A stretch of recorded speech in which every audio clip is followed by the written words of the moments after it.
Sometimes I think that the media is hard on Trump, because I'll see shit that they get on him about that doesn't seem bad to me. Like, a nigga got on Trump about not staying in the White House enough. Who gives a fuck? This motherfucker was rich. Used to shit in a gold toilet. It's true. I don't know if you've ever been to the White House. It looks like a very nice place to work, but I wouldn't want to live in that Scooby-Doo ass house either. That shit's terrifying looking. Imagine you trying to jerk off in the crib and Abraham Lincoln's just looking at you like...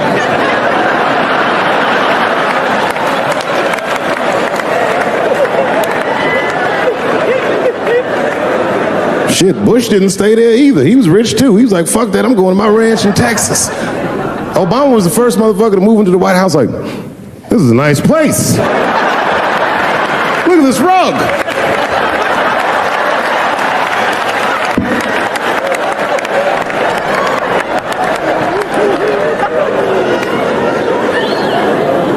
The media got on him about putting Jared Kushner in his cabinet, and I didn't think that that was the worst thing he'd done. I mean, it was still early, and I mean, it's not unprecedented. Kennedy had his brother as the attorney general, right? And this motherfucker's a Washington outsider. To be honest with you, I'd probably do the same thing. As a matter of fact, I do. You think I go to a Hollywood meeting with all them white folks by myself? I bring my nigga Mac Mittens from the streets. I don't even know his real name. Everybody just calls him Mac Mittens. But I know he's not qualified to even listen to these meetings, but this motherfucker just makes me feel good. And all the white people look at me like, Dave, do you mind asking your friend Mac Mittens to excuse us so that we can talk business? And I say, fuck that. Anything you say to me, Mac Mittens can hear that shit. And he listened to the whole meeting. And when they done talking, I just look over at Mac Mittens, and if he gives me the signal, meow, meow, I'll sign the papers. It's a gut check. Well, how about this one? Remember when it was the day after the election, and the president of Taiwan called Donald Trump to congratulate him? And Donald Trump, of course, took the call and talked to the president of Taiwan. The problem with that was Taiwan doesn't have a president. The United States functions on what they call a one China policy, and Taiwan is a renegade province of said China. And Donald Trump didn't know that and picked up the phone and started yammering away, and the media ate his ass up. And I'm not gonna lie, I was laughing like shit. I was like, oh shit, this dumb motherfucker is in trouble. And then that night I was in bed drifting off to sleep, and then I had to admit it to myself. I was like, I didn't know that shit either.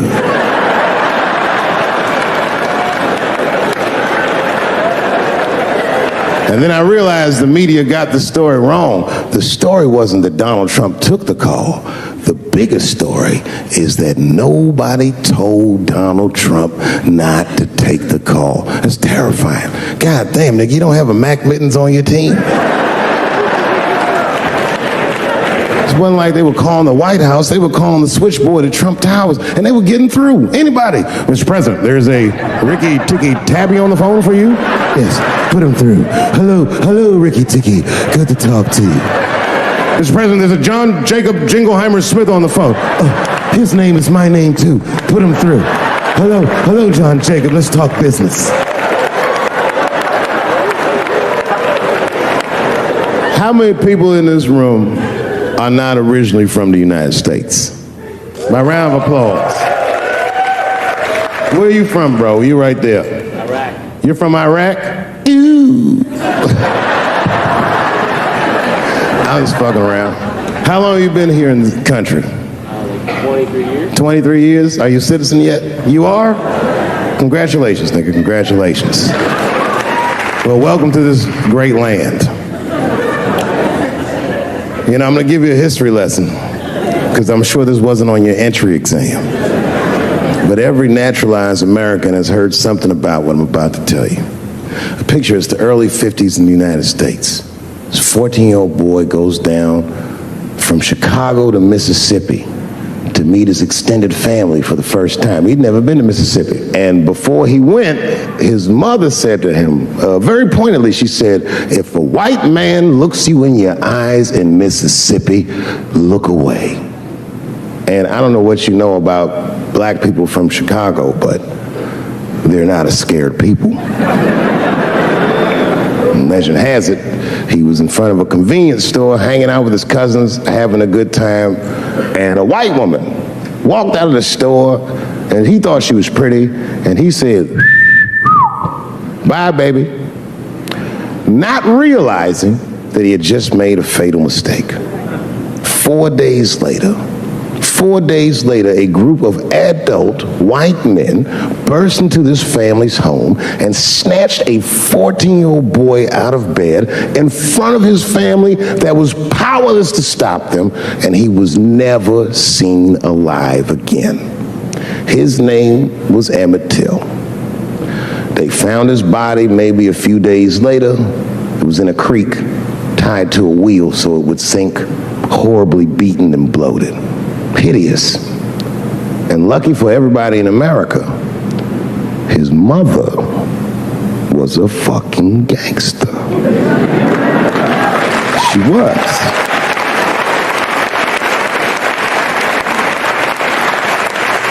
If you can imagine, in the very midst of a mother's worst nightmare, this woman had the foresight to think about everybody.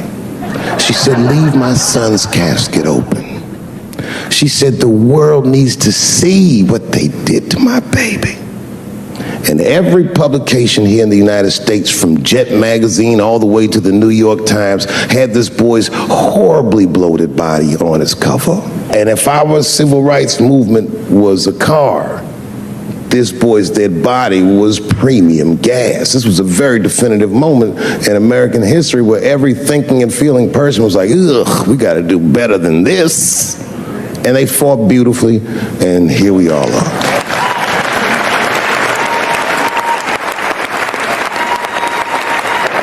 And the reason that I bring that up tonight and why it's relevant now is because less than a year ago, the woman that he allegedly whistled at admitted on her deathbed that she lied in her court testimony. And you can imagine when we read that shit, we was like, ooh, you lying ass bitch. I was furious. But that was my initial reaction. And initial reactions that we all learned as we get older are often wrong or more often incomplete. They call this phenomenon standing too close to an elephant. The analogy being that if you stand too close to an elephant, you can't see the elephant. All you see is its penis-like skin. You gotta step back and give it a better look. And on stepping back and thinking about it for a few moments, I realized that it must have been very difficult for this woman to tell a truth that heinous about herself at any point in her life, even the very end. And I was grateful that she had the courage to tell it before she left this world, because it's an important truth and we needed to know.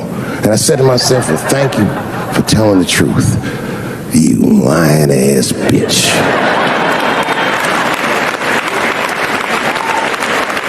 And then time goes on, and then after time, you can kind of see the whole elephant, and it's humbling, because you realize that this woman lied, and that lie caused the murder. But that murder set in motion a sequence of events that made my wonderful life possible, that made this very night possible. How could this be that this lie could make the world a better place? It's maddening. And that's how I feel about this president. I feel like this motherfucker might be the lie that saves us all. Because I have never felt more American than when we all hate on this motherfucker together. Jesus Christ, it's good. And when it happens, I can see everybody that's struggling. So if I'm on stage and I tell a joke that makes you want to beat up a transgender, then you're probably a piece of shit and don't come see me anymore. y'all, if you don't understand that when a football player takes a knee during the national anthem, he's actually standing up for me, then you might not want to fuck with me anymore. But I swear, no matter how bad it gets, you're my countrymen, and I know for a fact that I'm determined to work shit out with y'all. And if that woman that said that heinous lie was alive today, I would thank her for lying. And then I would kick her in the pussy. Thank you very much, Washington, D.C. God bless you, and good night.